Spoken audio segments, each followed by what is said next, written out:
Vrijeme je za novi džir promjena u kojem će nam čelni ljudi te općine dati odgovor na goruće pitanje o sanaciji ilegalnih odlagališta. Nalazimo se u općini Promina. Iza mojih leđa nekadašnja eksploatacijska polja boksita, nažalost pretvorena u ilegalno odlagalište. Ovo izgleda kao snimanje horror filma, no iza to ima lijeka kojeg će nam reći načelnik općine Promina, gospodin Tihomir Budanko, u čijem se društvu nalazimo. Gospodin Budanko, lijep pozdrav. Lijep pozdrav i vama.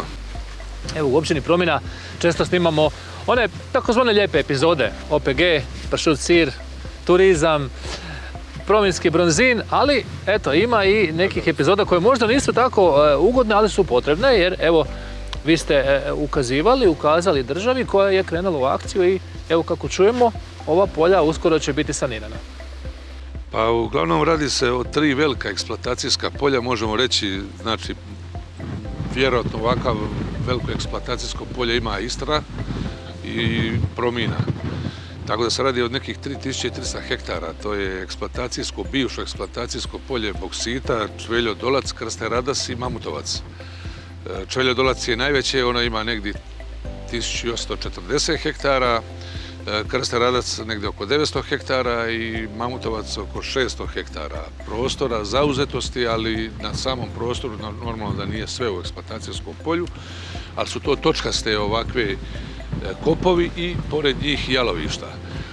Još davno prije mi smo iz tog razloga zbog te svoje gospodarske djelatnosti postali općina, zato što je to eksploatacija boksita i davala jedan dobar profit općini koje, znate sam da smo 1883. godine osnovani i imali smo tada rudnike boksita, ali su to uglavnom bili podzemni rudnici boksita i nakon toga hidrocentralu Miljacka kao 2 velika gospodarska subjekta.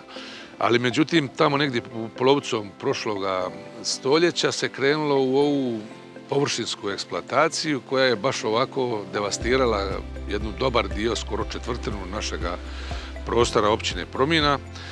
Tako da je možda u onome dijelu prije rata to i funkcionirala, ali nekakva zakonska regulativa i bila da onaj koji je koncesionar, a tu se izmijenilo od bivših drniških rudnika boksita, Jadrala pa dalmatinskih rudnika boksita, oni su imali obavezu saniranja prostora. Međutim, kako je došao do Domovinskog rata, mi smo tu kao i općina, moj prethodnik koji je i tužio subjekt koji je trebao gospodariti s ovim prostorom, nije točno napravljeno kako treba sudska procedura i tu smo naslijedili jedan dobar financijski dio koji sam ja kad sam došao morao podmiriti jer nije spor išao onako kako to trebalo ići. Međutim, već to meni bila indicija da pokrenemo jednu, neću reći ofenzivu, ali jedan dobar kontakt sa Ministarstvom gospodarstva, sa traženjem, inzistiranjem da se ovakav prostor jednostavno ne može više održati i da se mora krenuti na bilo kakav način pravnom regulativom, da se taj dio sanira, dovede u nekakvo stanje koje će biti bezopasno za ljude, životinje i okoliš.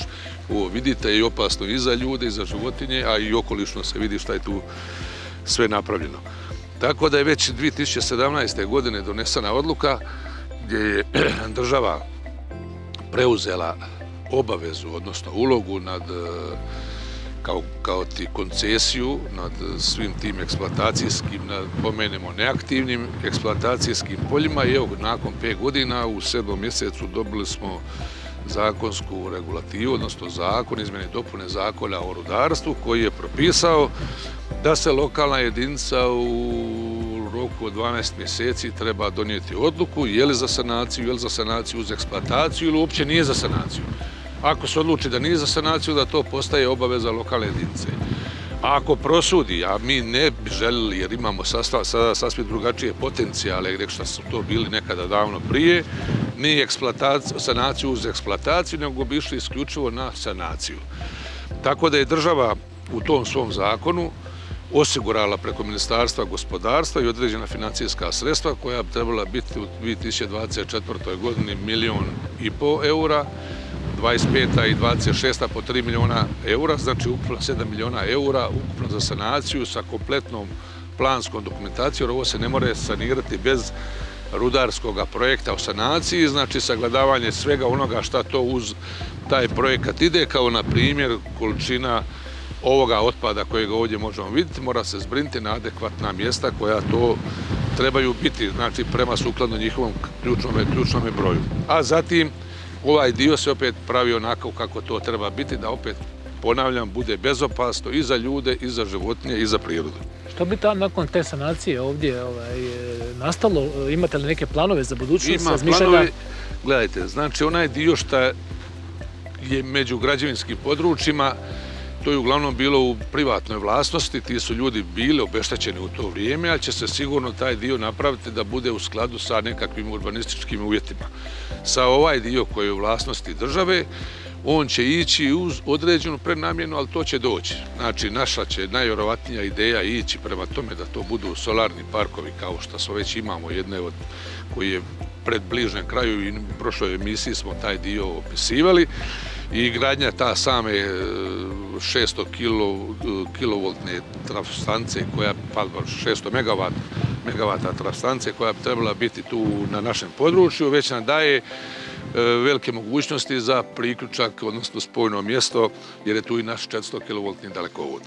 Tako da u tome je pravca. Normalno da će se određeni lokaliteti, kao što je recimo u Jukićima, pretpostavka, pošto neće velika sanacija, treba biti to je podzemni kop, možda ići ili ostavit ćemo takvu mogućnost da to bude kao nekakav muzej rudarstva, a određene dijelove će se ostaviti za nekakva studijske pokazne primjere, kao što su nekakvi zidovi gdje se može vidjeti razna sedimentacija, što studente strašno zanima, jer takvih primjera nema mnogo u svijetu.